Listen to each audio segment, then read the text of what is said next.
Adzymic, Content Square, Disney, Mullenlow Treyna, and ShopBack Singapore. Here are brands that made it to the top 5 stories for the month.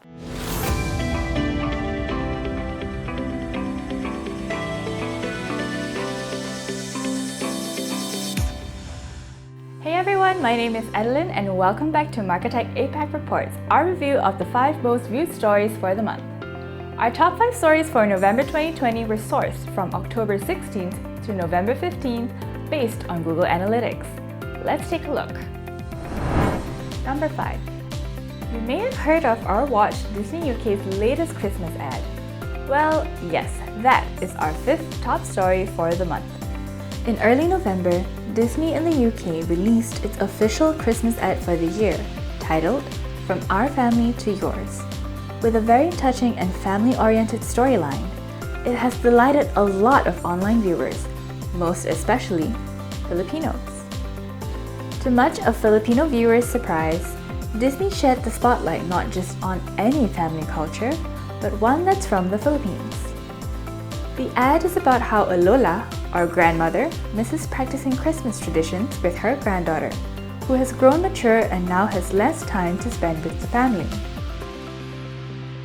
The ad features key Filipino Christmas staples such as the making of a colorful parol or a lantern.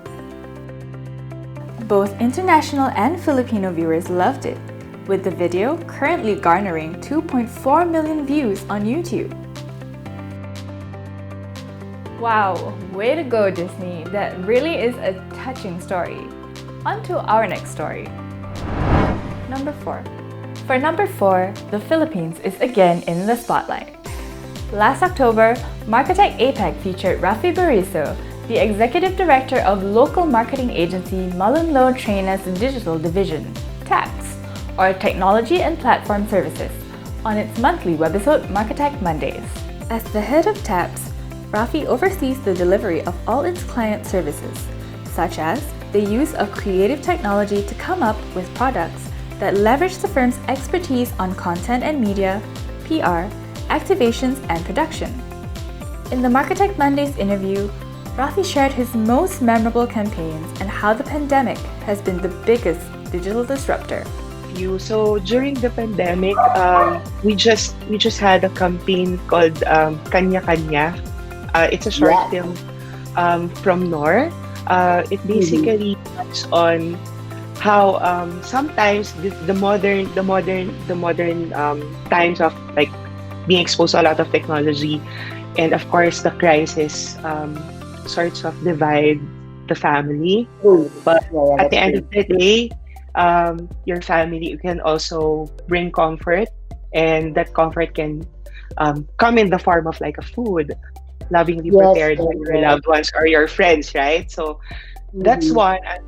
In the most recent times like this in 2020. But apart from that, I think what would be like a campaign that's really close to my heart was way back in 2016 we had a campaign for 7-Eleven, which you mentioned a while ago. It's Gulpian 7-Eleven. So every election period, 7-Eleven comes up with this campaign of like it's an informal vote canvassing through the use of golf cups with certain candidates printed, right? So I saw that.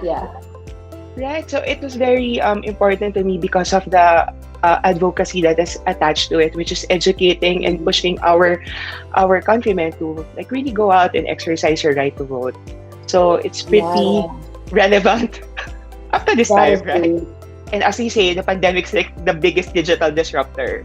If there's a chief disruption officer, it would be the pandemic. I know that line has been used to death, but it's really true. Thank you, Rafi. And now, on to number 3. Number 3. Our next story hails from a not-so-distant neighbor, Singapore. Just recently, rewards and discovery platform ShopBack in the Lion City has announced its newest ambassador, popular comedian in the country, Kumar.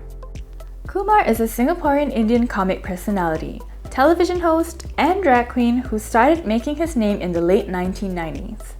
After gracing the platform's 11/11 sale event, Kumar is set to continue to front the ShopBack brand throughout the year-end sales season and events following that. For his first appearance, a music video singing to ShopBack's Get Paid to Shop song. So what makes Kumar perfect for the brand? Here's what Head of Marketing Imran Muhammad had to say. ShopBack Singapore has appointed veteran comic Kumar as our first brand ambassador. We do believe that Kumar has the same values as us. He's all about love, authenticity, inclusivity, and we tend to speak the same language. And you'll see on 11/11 we gave away 3 singles dates from ShopBack Singapore to 3 couples, one a male-female, one male-male, and one female. And together with Kumar, we believe the sky's the limit, that we can really reach out to all Singaporeans, young and old, to tell them that you're not left behind, you can shop smarter, you can save more, you can earn more with ShopBack. Thank you, Imran. I'm sure Singaporeans are excited to see more. On to our number 2. People news from Global Digital Experience Analytics, Content Square. Moving on to number 2. International wide experience analytics platform Content Square has recently announced its expansion in APAC, with new offices in Singapore, Tokyo, Melbourne, and Sydney. With this, the company unveiled 2 key executives at the helm: David Boschler as Regional Managing Director for APAC Operations, and Fraser Adnam joining as ANZ Country Manager. Content Square is a platform that analyzes digital behaviors such as customer behavior and anonymous web, mobile, and app interactions to provide metrics, visualizations, and recommendations for every team to use. We checked in with David and Fraser and asked them how has user experience become a priority amid higher online activity and what makes Content Square different from other experience analytics platforms. Let's hear what they have to say. Increasingly, we're seeing a shift to brands wanting to deliver not just more sales, but a better online experience for their visitors, which in many cases is the only experience a customer has with that brand. So UX is at the top of the priority list in 2020.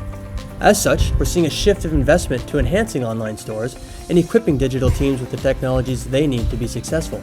At Content Square, we recognize these challenges that brands are facing, so we're doing all we can to help. From free UX audits by our design teams to events on digital experimentation, not to mention our Black Friday Hub, which offers numerous free webinars and articles. There are 3 things that set Content Square apart in market, and these 3 things are a big reason why I joined this company. The first one is the ability to be able to locate revenue fast and at scale. So Content Square really visualizes where a lot of those frictions are and tells you where you can make more money in an e-commerce flow. The second one that it does really well is it also layers AI over that, something that I'd never before seen in market. The way that AI can pick up problems that you may never have traditionally seen or your teams may never have traditionally found is incredible. The third one is the ability to visualize data. Data's only as good as you can digest it, and what Content Square does really well is it really gives you a 50,000-foot map of what your ecosystem is doing and where those problems are and where you can drive revenue fast. Much agreed. As if user experience hasn't been a lifeline for brands, the digital experience has now exerted its importance more than ever. Thank you, David and Fraser. And now, our top most viewed story for this month. Our most top viewed story for the month comes from marketing tech AdTech Adzymic. In October, Asia-focused Adzymic announced that it has expanded its market to now include Japan, Hong Kong, and Thailand. Adzymic's product is the Dynamic Creative Management Platform, which transforms display advertising into high-performing content ads and performance marketing engines. In other words, it transforms physical ads to digital media, such as banners, carousels, and social display ads, allowing advertisers to create them without the need for coding experience. Before expanding to Japan, Hong Kong, and Thailand, the company has already been serving the markets in Singapore, Malaysia, Indonesia, Vietnam, and even in London. So what made Adzymic expand its reach? Let's hear it straight from the company's co-founder and executive director, Ken Wong. There are 2 key reasons why we choose to enter to these 3 markets. First, it provides us the new revenue potential. Second, programmatic media has become increasingly important in these 3 markets. Before the pandemic, we saw that many Thai and Hong Kong companies have already adopted to digital and programmatic media platforms. During this pandemic, they have diversified their digital presence even more rapidly. Besides that, we already had some good traction with the local businesses in Hong Kong and Thailand before we entered. Japan is always an appealing market, which is one of the world's largest advertising markets after US and China. There is strong demand for programmatic creative and diesel from these three markets. Of course, our team is now so ready to embrace our new partners and customers there.